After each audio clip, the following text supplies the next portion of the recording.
Salut tout le monde, c'est Val. Avant de commencer la vidéo, n'oubliez pas de vous abonner, de liker et d'activer la cloche de notification.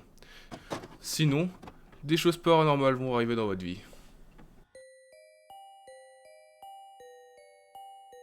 C'est l'histoire de Léa.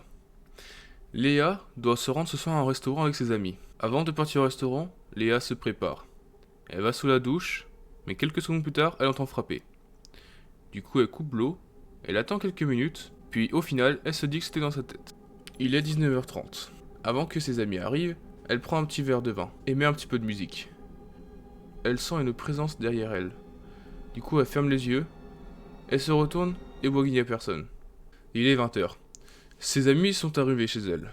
Du coup, ils décident d'aller directement au restaurant. Arrivés au restaurant, ils sont accueillis par le serveur.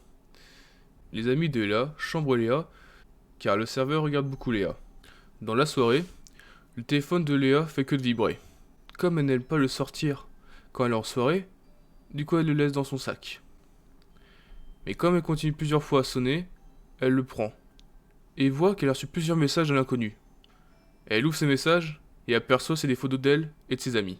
Sur le coup, Léa pensait que c'était une blague de ses amis. Du coup elle ne prête pas trop attention, même si elle commence à avoir peur. Elle ne montre pas ses photos à ses amis. Elle les garde juste pour elle, car cette soirée est là pour leur changer les idées. Après le repas au restaurant, ils finissent la soirée chez Léa. Arrivé chez Léa, Léa ne se sent pas très bien, comme si il y avait quelque chose qui clochait chez elle. Il est 1h30 du matin. Léa et ses amis, ayant trop bu, décident de dormir chez Léa. Léa s'assure que ses amis soient le plus confortable possible. Et comme Léa a un grand lit, ses amis dorment tous ensemble dans le même lit. Mais avant d'aller se démaquiller, Léa a remarqué quelque chose. Sur sa baie vitrée, il y a un mot. Léa se rapproche, et sur ce papier, il y a écrit « Pourquoi tu fais dormir tes amis chez nous ?» De une, il y a un papier chez Léa. Mais de deux, c'est que le papier est à l'intérieur de la maison. Léa sait qu'il y a quelqu'un qui s'est incrusté chez elle. Léa ne se sent pas bien. Du coup, elle se retourne et là, voit un homme, ensuite à capuche rouge et en jean noir. Léa hurle, en espérant qu'un de ses amis l'entende. Mais directement, l'homme s'approchait de Léa, l'a prise et a mis sa main sur sa bouche, et lui a dit « Ton hurlement est encore plus excitant. J'adore ton parfum. » L'homme continue à dire des choses sur Léa, comme quoi elle dort avec un toutou, et qui voit Léa se tortiller les cheveux quand il est au téléphone. Après ça, l'homme s'enfuit. Léa prend quelques secondes pour reprendre ses esprits, puis commence à monter à l'étage pour aller réveiller ses amis. Elle explique tout à ses amis, puis après ils appellent la police. Il est 3h du matin.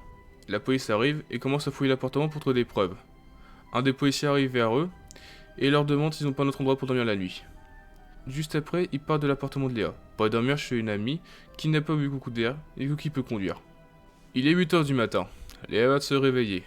Elle n'a pas réussi à dormir toute la nuit. Un peu plus tard dans la matinée, Léa décide de partir, de rentrer chez elle, et se demande toujours comment l'homme a pu savoir ces petits détails.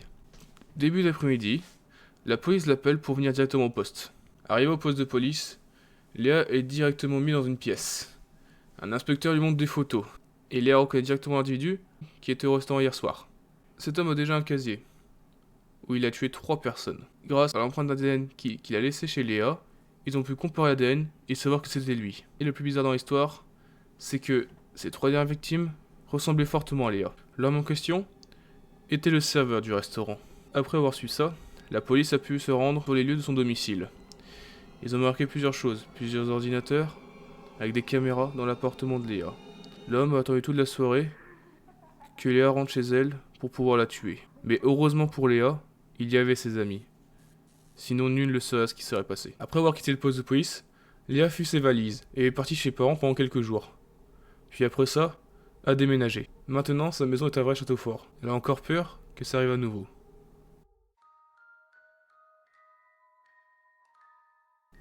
C'est l'histoire de Clara. Clara, pendant ses fêtes, avait 16 ans. Elle se rendait à une fête que l'une de ses amies a fait. Ils ont invité 2 autres de ses amis pour la fête. Du coup, au total, ils sont 4. Clara arrive la première chez son amie, et du coup, l'aide à préparer les affaires. Puis leurs 2 autres amis arrivent. C'est le début de la soirée. Ils parlent tous les 4. Puis l'ami de Clara sort des bouteilles d'alcool du placard. Ils commencent à boire. Arrivés vers 3-4 heures du matin, Clara et leurs amis sont complètement ivres. Ils partent se coucher. Clara va dans son matelas, et un de ses amis, appelé Jean, la rejoint. Normalement, son ami avait prévu qu'ils avaient chacun un matelas.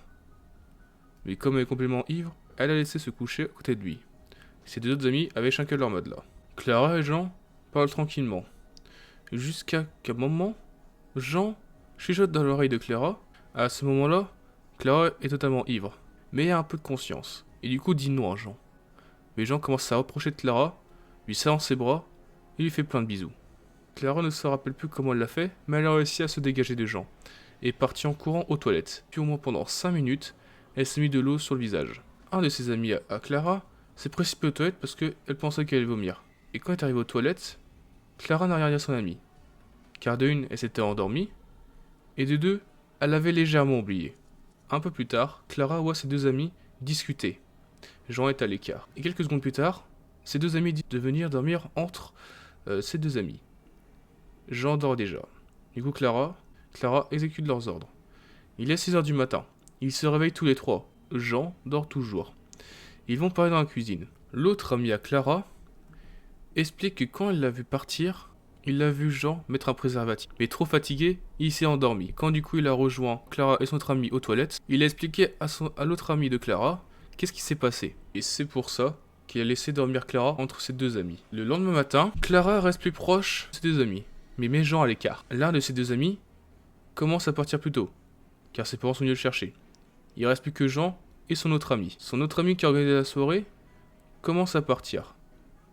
Et Jean se rapproche de Clara et il lâche un sourire et lui dit « Tu ne tiens pas trop l'alcool, mais c'est pas très grave ». Son ami est revenu très vite, heureusement pour Clara, car Clara commence à avoir peur.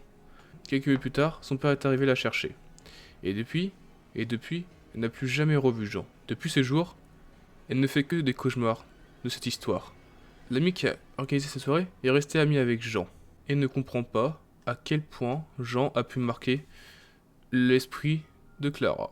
Car tous les quatre étaient ivres et ils ne voulaient pas forcément faire ça. Mais pour Clara, cette chose est restée gravée dans sa tête et ne veut plus jamais parler à Jean. Si la vidéo vous a plu, n'oubliez pas de vous abonner, de liker et d'activer la cloche de notification.